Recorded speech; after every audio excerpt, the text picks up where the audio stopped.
nous allons nous adresser à l'auteur de la parole. Prions le Seigneur, éternel Dieu des armées, créateur de toutes choses. Nous voici en ce moment, Père bien-aimé, en ce moment solennel, Père, à porter ta parole. Mais nous-mêmes, nous pouvons remercier de gloire. Regarde-nous tout simplement du chemin et mettons-nous qui partent de gloire. Car en nous, il n'y a rien de bon pour nous de quoi que nous pouvons donner, car un homme, c'est le chef de Dieu. C'est toi seul qui es notre Dieu, c'est toi seul qui es notre roi, c'est toi seul qui est notre victoire, c'est toi seul qui est notre succès. C'est pourquoi nous portons de gloire sur toi, sois notre Dieu, sois notre roi. Bénis ces quelques écrits que nous allons lire. Père bien-aimé, donne-nous des contextes pour nous de quoi nous puissants de ce que doit inspirer ce soir et que ta grâce soit avec nous. Pour la gloire de ton Seigneur Père, nous avons prié avec foi au nom de Jésus-Christ. Amen. Que le Seigneur vous bénisse. J'ai dit Philippiens chapitre 4. Nous commençons par le verset 4. La Bible dit: réjouissez-vous toujours dans le Seigneur. Je le répète, réjouissez-vous. Que votre douceur soit connue de tous les hommes. Le Seigneur est proche. Ne vous inquiétez de rien. Mais en toute chose, faites connaître vos besoins à Dieu par des prières et des supplications, avec des actions de grâce. Et la paix de Dieu qui surpasse toute intelligence gardera vos cœurs et vos pensées en Jésus-Christ.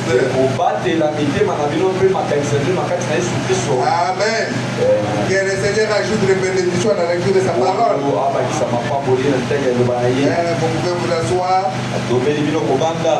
Ce soir, nous avons une petite exhortation qui va nous amener dans la prière. Amen. Nous allons l'intituler contre les bienfaits de Dieu. Contre les bienfaits de Dieu. C'est un sujet de prière. Alors quand nous allons prier, nous allons compter tous les bienfaits de Dieu. Sachant qu'il est le même hier, aujourd'hui. Et qu'il répond hier. Amen. Amen. Ici nous avons lu, c'est dans Philippiens. La Bible nous dit, ne vous inquiétez de rien, mais en toute chose faites connaître vos besoins à Dieu par des prières et des supplications. C'est vrai que nous avons des besoins, mais que cela ne nous amène pas à nous inquiéter. Parce que je ne pas ceci, parce que je ne pas cela, commence à t'inquiéter. Le Seigneur Jésus-Christ a dit, qui de vous passe ses inquiétudes, mais ajouter une coupée à la longueur de sa vie. Votre Père Céleste sait que vous avez besoin. Cherchez premièrement le royaume de Dieu et sa justice, et tout le reste vous sera donné.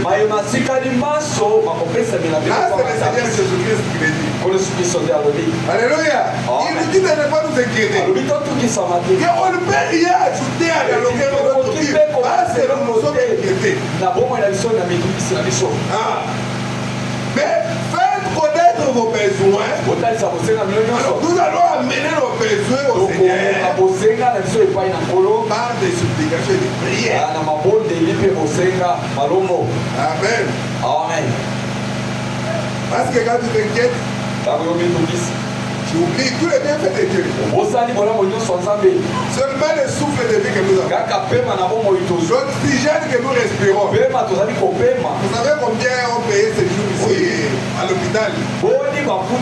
Un litre d'oxygène. Mais nous avons respiré cela à la montagne. C'est une grâce. Et pourquoi le Amen. Amen. Dieu nous a donné la prière pour nous adresser à lui. Parce que la prière, c'est une communion avec le Seigneur. Une conversation avec lui. Nous lui parlons comme nous parlons comme ça. C'est ça la prière. Amen. Amen. Nous allons prendre quelque chose dans 1 Thessaloniciens chapitre 5. Et écoutez ce que la Bible dit. Parce que nous parlons sur la prière. Aujourd'hui, nous sommes venus pour prier. Alors, en priant, nous comptons tous les biens de Dieu. Amen. Parce que notre Dieu est bon.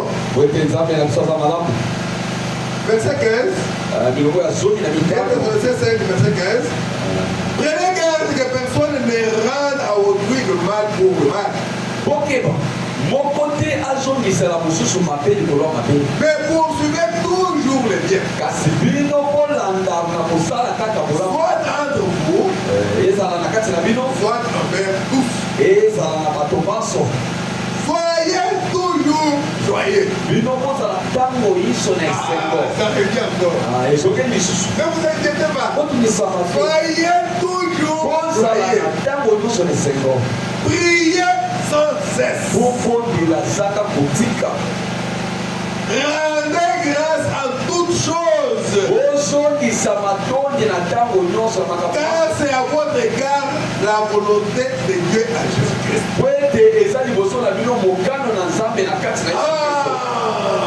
Soyez toujours joyeux. Priez sans cesse. Remerciez Dieu en toutes choses. Car c'est là la volonté de Dieu. C'est pourquoi il nous a fait passer par ces choses. Rien n'arrive au hasard. Sans que le Seigneur en soit le Merci Seigneur. C'est la prière. Mais est-ce que cette prière, on nous a dit simplement de prier sans que nous ayons de fondement? Mais le Seigneur lui-même, il nous a montré l'exemple pour que nous puissions toujours prier. Lui qui était Dieu sur la terre, dans la chair, il nous a montré l'exemple. Et sa prière, ce n'était pas une formalité. Ce n'était pas une formalité. Écoutez, dans Hébreux chapitre 5, nous disons ça pour que cela puisse nous donner la foi. Et savoir que c'est ce que Dieu nous a demandé. C'est ce que la parole nous demande.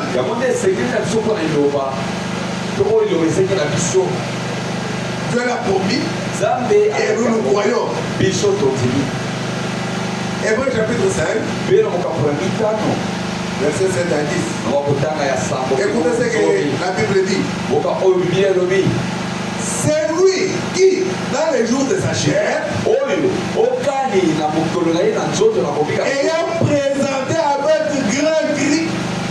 grand cri et avec l'arme de prière et de supplication, à celui qui pouvait les sauver.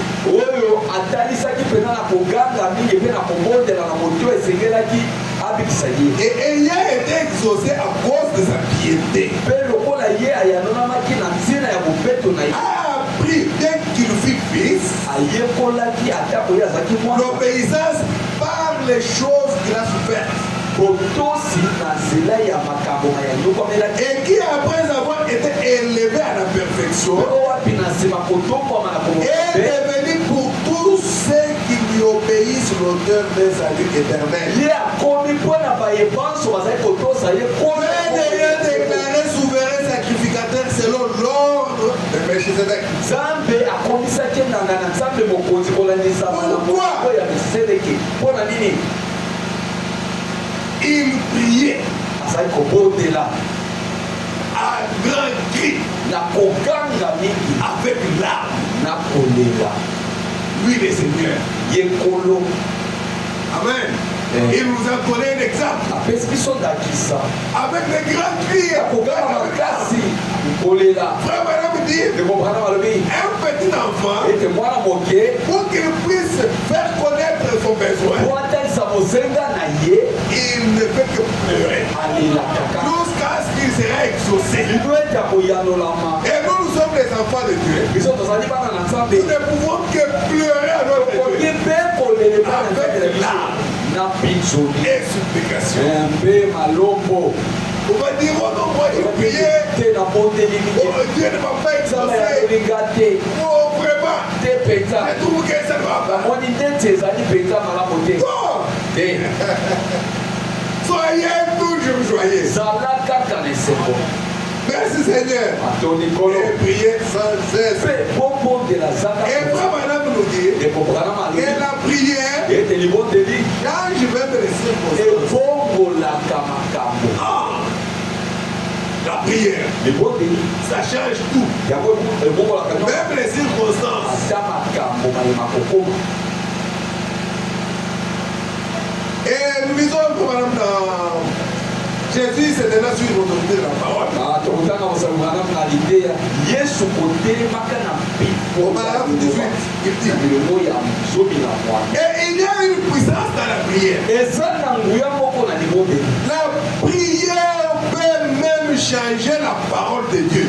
libondeli ekoki kobongola ndako liwa na Frère Madame dit, c'est frappant, n'est-ce pas? ekomana bebete alobete ezali kobeta bongo Il te. dit, la prière libondeli peut changer même la volonté de Dieu. ekoki kobongola ndako keno na nzambe. Amen. amen. Nous n'allons pas cesser de prier. tokotika La kobondela Bible dit, priez sans cesse. bobondela zanga kotika. Il dit, mais c'est la vérité. abi eza bosolo Mais vous ne pouvez pas croire des prophètes. bolingi kondima basakoli te. Amen. Alors, il nous raconte l'histoire d'Ésaïe. babongo apeteli biso lisolo ya ezali Et Dieu avait envoyé chez le roi Ézéchias. oyo nzambe atindaki epa mokonzi ezekiase. Ésaïe est allé. isaya akendaki Avec les ainsi dit le Seigneur. na boye elobi nkolo Il dit, roi, mokonzi donne les ordres à ta maison. pesa mibeko na Parce que tu vas mourir. weteli okokufa. Amen. amen. Là, c'est Ésaïe, wana isaya le prophète. mosakoli Et c'est Dieu qui l'avait envoyé. nzambe nde atikaki. Nous allons lire ça dans Ésaïe 38. tokotanga yango na isaya mpako na tuku misato na mwande Depuis le premier verset, nous allons lire 1 jusqu'à 5. lino na mitano Écoutez, oyoka parce que le frère Madame nous a dit ete ndekobana malobi que la prière peut changer même la volonté de Dieu. ete libondeli ekoki kobongola ndako Et puis il nous a dit, c'est frappant, n'est-ce pas? atuni biso yango ezali kobeta bongo te. Vous ne croyez pas au prophète. bino bozondimela mosakoli te. Non, vous ne croyez pas au prophète. bozondimela masakoli te. Alors il a fait ceci. yalobi boye Ésaïe 38. isaya mpako na tumisa En ce temps-là, Ézéchias fit malade à la mort. na ntango wana ezekiasi ezali kobela mpe na Le kufa. prophète Ésaïe fils à mort. mosakoli ezai alobi Va, fils ya à mwana mort. wana na amon Va auprès de lui et lui dit, ayeke pene na ye koloba boye ainsi parle l'Éternel. boye elobi yawe Donne des ordres à ta maison, pesa mitindo na ndako na ye car tu vas mourir zambi okokufa et tu ne vivras plus. okobika liso te. Donc il avait un basula à la jambe. baki na mpasu na lokolo Le basula n'a pas commencé aujourd'hui. mpasu banga Le roi Ézéchias avait ça, je le sais. ezekiasi azalaki nango Il dit, tu ne vas plus te relever. abi yo okotelema so te. Ézéchias tournait son visage contre le mur ezekiasi abalisaki mbosu na ye et fit cette prière à l'Éternel. abondelaki boye Oh Éternel, souviens-toi que j'ai marché devant ta face avec fidélité. yawe kanisa ete ngai natambolaki liboso na ye na bosembo Amen. Et intégrité de cœur. mpe na bosembo ya motema Et que j'ai fait ce qui est bien à tes yeux. so mpenza nasalaki bolamu na miso na ye. Et Ézéchias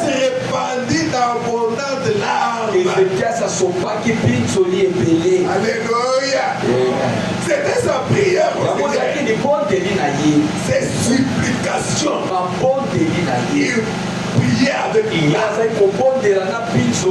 Amen. Oui, la parole de l'Éternel fut adressée à Esaïe à ces mots. Parce que quand Esaïe lui a dit il est parti. Les temps qu'ils sont faits, les temps qu'il n'avait pas encore terminé la cour. Dieu revient à Esaïe. Oui, la parole de l'Éternel fut adressée à Esaïe à ces mots.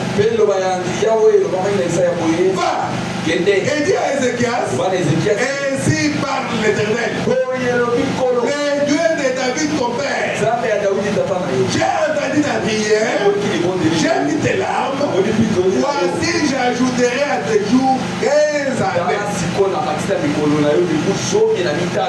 N'est-ce pas la volonté de Dieu qui a été changée? Amen. Par la prière. Mais si Ézéchias était resté là, il commençait à dire il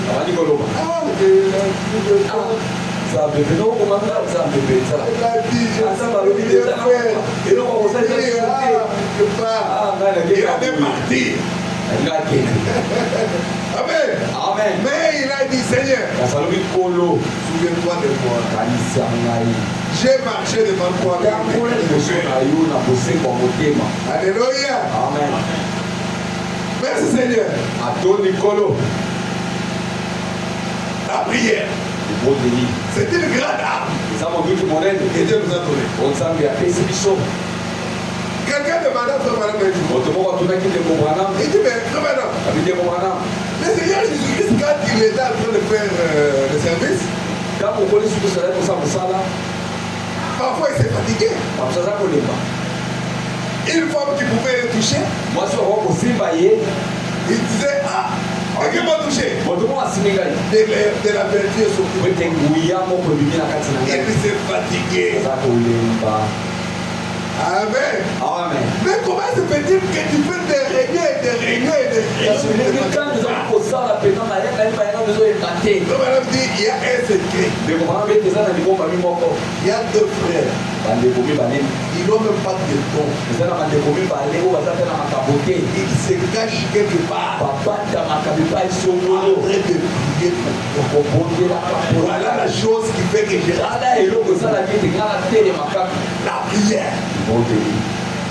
Amen. Amen.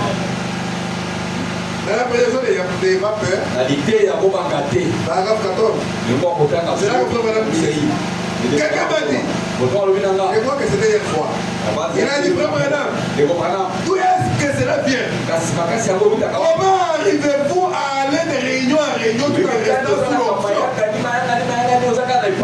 Rien qu'un seul miracle a affaibli Jésus. Quand la femme a touché son âme, il a dit, je vous vois rester une heure sous cette onction. Quelque part,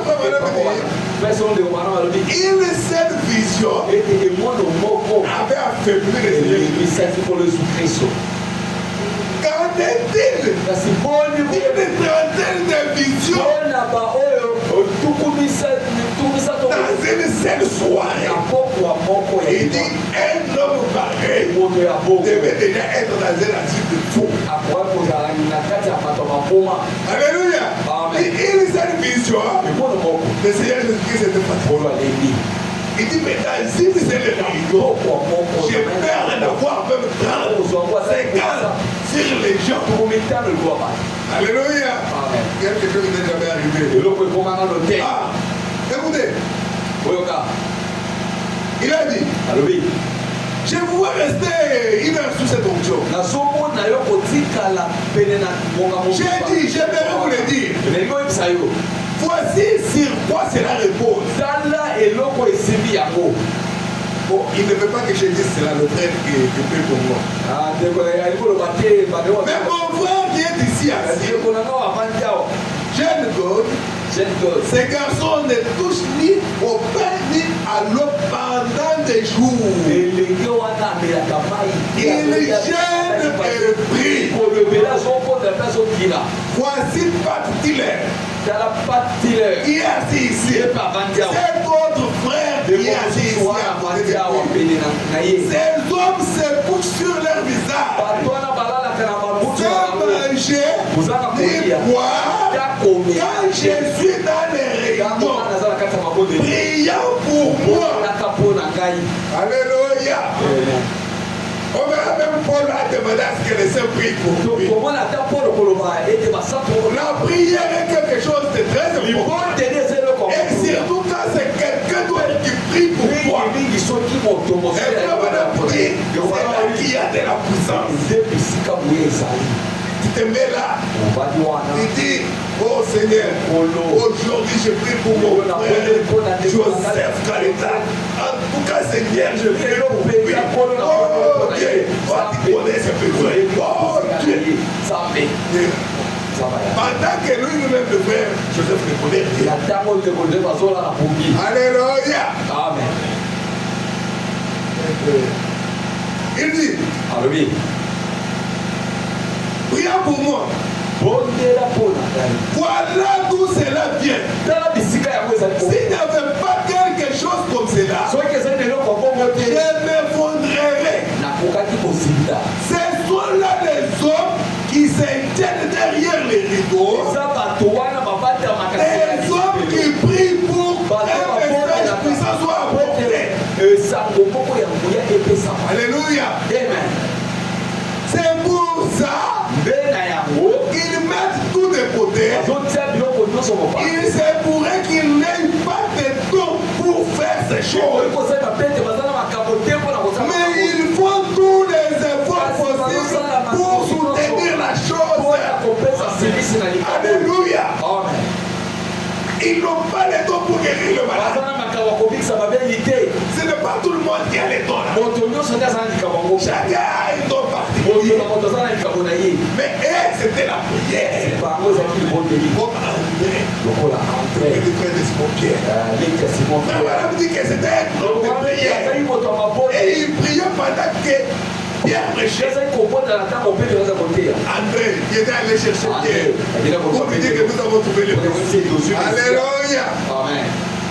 La prière. Madame dit, et le seul moyen qu'ils connaissent pour le faire, c'est la prière devant Dieu avec gêne. C'est là que la puissance réside. Que quelqu'un prie pour vous. Alléluia. C'est là qu'il y a de la puissance. Est-ce qu'aujourd'hui tu veux prier pour quelqu'un?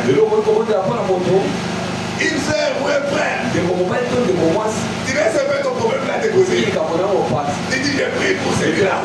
Oh Seigneur, fais grâce. Et maman dit que c'est là qu'il y a de la puissance. Amen. C'est ainsi qu'il y a des fois quand vous avez chanté, je demande à tous les saints de prier pour toi. Je demande à tous les saints de prier pour moi.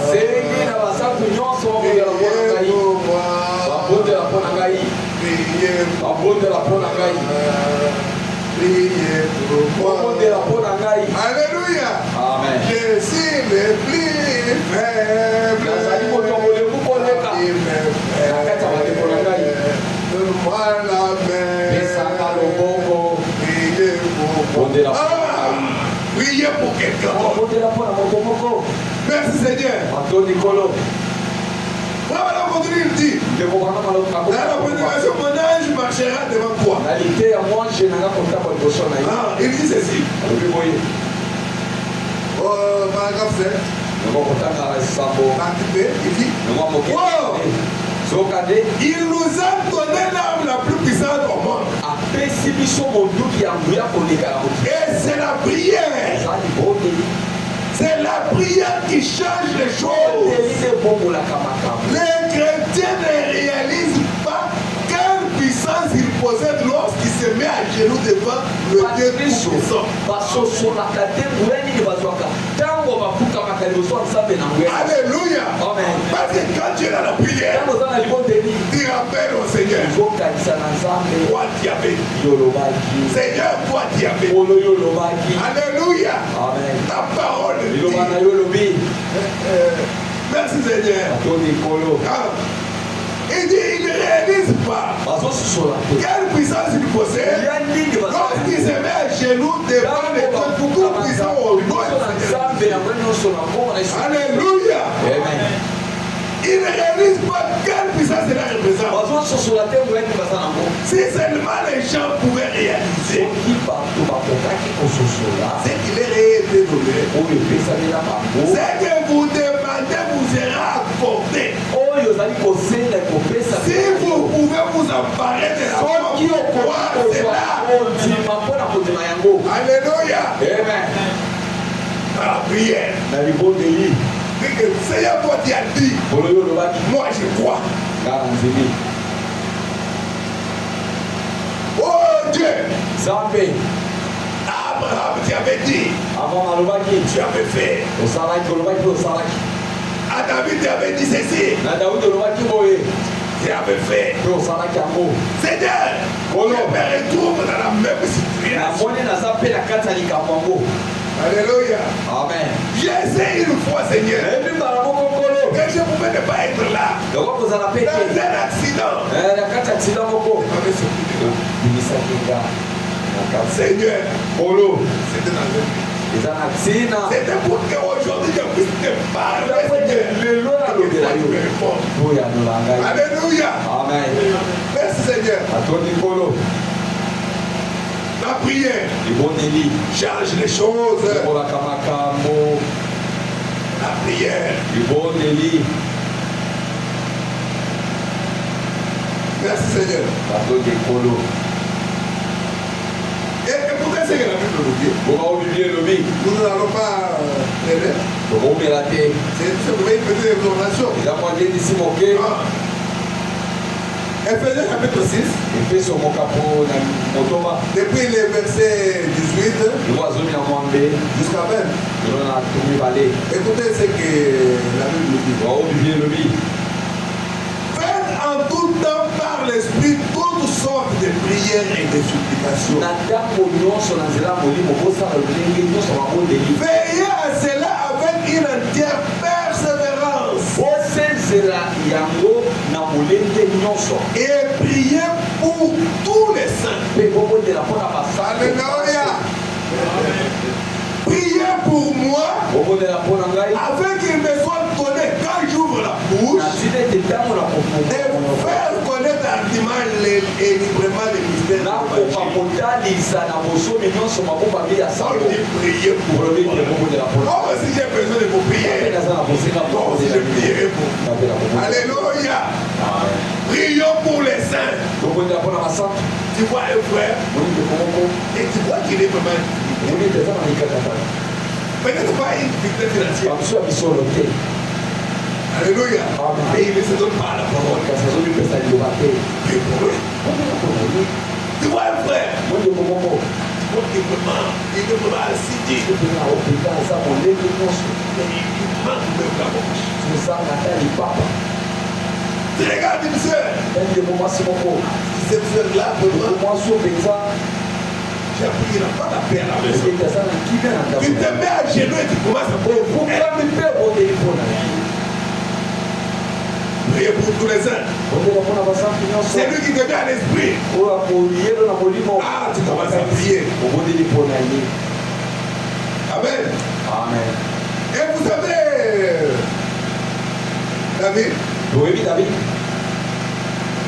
David avait une fronde. Avec seulement la fronde, il a terrassé tout. Et voilà, madame vous dit. Cette fronde-là représente la prière. Une petite fronde va terrasser l'ours, va terrasser Goliath, va terrasser la maladie, ça va terrasser la pauvreté, ça va terrasser tout ce qui n'est pas promesse pour toi. Merci Seigneur. Alléluia. Écoutez ces refrains, nous allons dire dans les rois de je pense qu'on ne va pas vraiment traîner que le roi de Jésus, paragraphe 5. Frère Madame nous dit ceci. Nous prenons la partie B. Il dit, mais je sais une chose. Un jour, il y avait un ours, un cancer, une tumeur, une nécessité, et même la mort. Comme Ézéchias, c'était la mort qui était demandée. Même la mort qui s'était saisie de quelques-unes des brebis de Dieu. Je me suis avancé avec la puissance de Dieu et je l'ai tué. Je l'ai ramené à la... Donc j'ai ramené cette brebis. C'est exact. Aujourd'hui nous nous avançons non pas avec une telle ou telle grande chose. Je m'avance avec une simple petite fronde de la prière. C'est elle qui va la ramener. Alléluia. La bénédiction là, c'est la prière qui va la bénédiction. Alléluia. Et fait avec supplication, avec l'âme. Tu écoutes. Quand tu vas dire au Seigneur, oh Dieu, Ézéchias a prié, il a pleuré, Seigneur. Tu avais écouté sa prière. Oh Dieu, si tu l'avais fait l'autre fois, sur la même base, j'avance, Seigneur. Alors, Abraham dit, si le Seigneur ne le fait pas, il l'avait commis. Alors que Dieu ne commet pas de l'erreur. S'il a sauvé sur une certaine base, aujourd'hui, il sauvera sur la même base. Nous allons rappeler à Dieu que c'est bien fait. Cette fraude va ramener. Ça va ramener la bénédiction. Merci Seigneur. C'est pourquoi quand nous avons une réunion de prière, il faut venir. Venons à l'église. Venons prier. À cette heure, quelqu'un d'autre n'est pas venu. Peut-être qu'il est à la maison. Vous pensez qu'est-ce qu'il fait? Il a son téléphone en train de...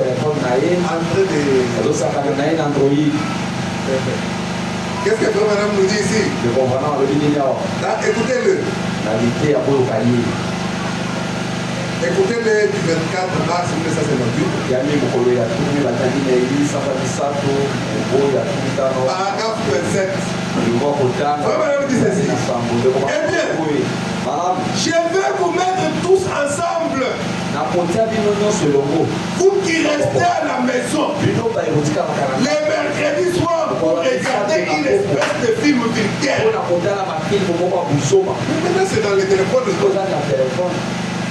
Le diable est terrorisé.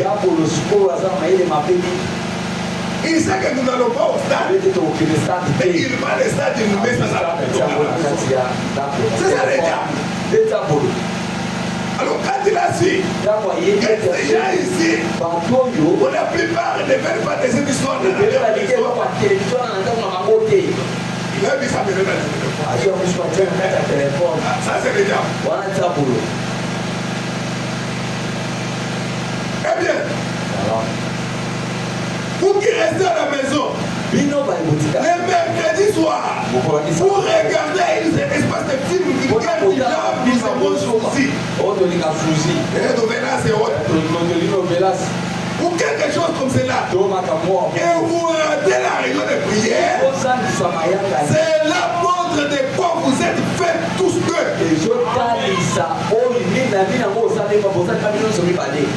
C'est tout à fait vrai. Et c'est ça l'église. Quand tu restes à la maison, c'est la montre de quoi tu es fait. Ça, c'est le prophète de l'âge qui passe.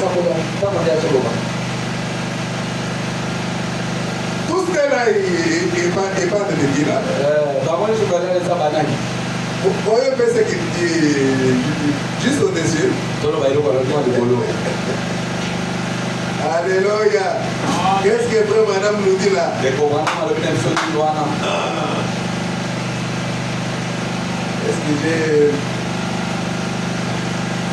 Qu'est-ce qu'il nous dit? Ok. C'est toujours à écouter, donc écoutez-les. Mais je ne veux pas que vous interprétez ça autrement. Moi, j'ai dit seulement ce que frère madame. Merci Seigneur. Frère madame dit, vous direz. Là, c'est au paragraphe 6. Vous direz. Parce qu'en bas, il a dit, je voulais vous tous être dedans. Et celui qui va dire ici, et celui qui rate l'équipe, tous est dans un même sac. Qu'est-ce que le frère madame a dit? Vous direz, pourquoi vous vous en prenez à nous les femmes? D'accord. Vous les hommes, en voici pour vous. Tout homme qui laissera sa femme fumer la cigarette, vous portez cette espèce d'habit, montre de quoi il est fait. Écoutez, il n'y a pas tellement d'hommes en lui. C'est tout à fait vrai. Exact. Il ne l'aime pas. Sinon, il prendrait une planche et la couvrirait d'ampoule avec.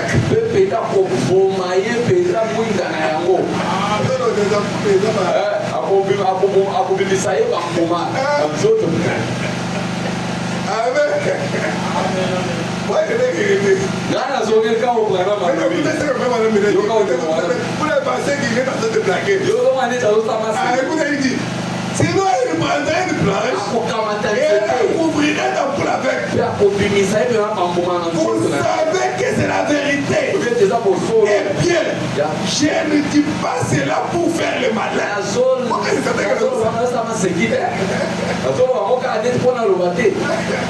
Alléluia. Alors il dit, un homme pareil, qui ne fait rien, il laisse sa femme fumer, faire de votre il montre de quoi il est formé. Il dit la même chose avec celui qui reste à la maison. Au lieu d'être à l'église pour la prière, il montre de quoi il est fait. C'est là qu'il dit, je vous mets tous dans le même sac. Alléluia. Amen. Merci Seigneur. Notre sujet c'est compter les bienfaits de Dieu. Prendre pour les bienfaits de Dieu. Comme madame dit, pour rester à la maison, les jours de la prière, vous regardez une espèce de film. Non, mais moi, je ne regarde pas ça. La madame dit, vous vendez vos boîtes de messe en tant que chrétien pour suivre un tel non-sens. Et du fait qu'il se lève et chante quelques chansons religieuses, vous qualifiez cela de religieux. Parce qu'il chante des chansons disant que nous sommes les religieux. Et tu vas même au stade. Alléluia. Et vous avez dit, vous qualifiez cela de religieux. On ne peut pas mélanger l'huile et l'eau. Vous savez que c'est la vérité. Pourquoi aller si loin? Alors que dans le pays, nous avons les Sylvain Kuala. Pourquoi aller si loin? Pourquoi il chante aussi pour Jésus?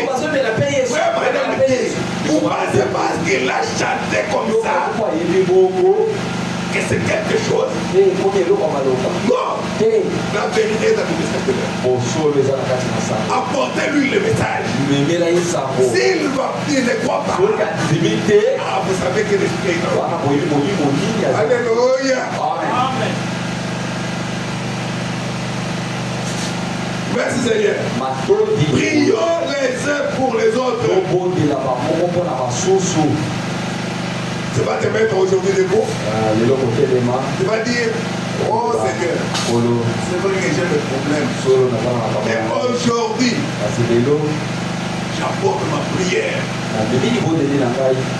pour mon mari. Oh Seigneur, pour mon épouse, pour mon frère, pour ma soeur. Alléluia. Si tu veux prier pour elle, pour deux, pour toi. Et vous, madame, dit que c'est la prière de la puissance. Une prière que tu demandes pour toi-même. Car la vie éternelle, c'est vivre pour le peuple. Alléluia. Le manqué ne produit pas de manque pour lui-même. Il n'a jamais consommé ce manque. Il produit pour nous. C'est ça la vie éternelle. On termine avec les notes de l'agneau. Frère Branham dit ceci. On va rappeler. Et maintenant, il y a une seule chose que je veux que chaque église, je dis ceci à chaque corps local. Après avoir prié pour votre pasteur et vos bien-aimés, ne m'oubliez pas. Alléluia. Amen. Car chaque jour, plus que jamais, je me rends compte que nous nous approchons du bout de la route. Alors quand tu prieras pour ses frères, quand tu prieras pour ses frères, ne m'oublie pas. Prie aussi pour moi. Je suis le plus faible parmi les frères. Donnez-moi la main. Soutenez-moi. Relevez-moi. Sinon je vais tomber. Je suis le plus faible parmi les frères. Alléluia. Prions les uns pour les autres. La prière de quelqu'un d'autre a une grande efficacité. Amen. Alors que nous nous mettons debout, nous allons chanter. On va nous conduire dans un cantique. Ensuite, nous allons prier. Pas à quelqu'un d'autre. Prie pour lui. Que Dieu lui fasse grâce. Dieu connaît tous les besoins. Alors que nous chantons. Ne m'oublie pas, oh,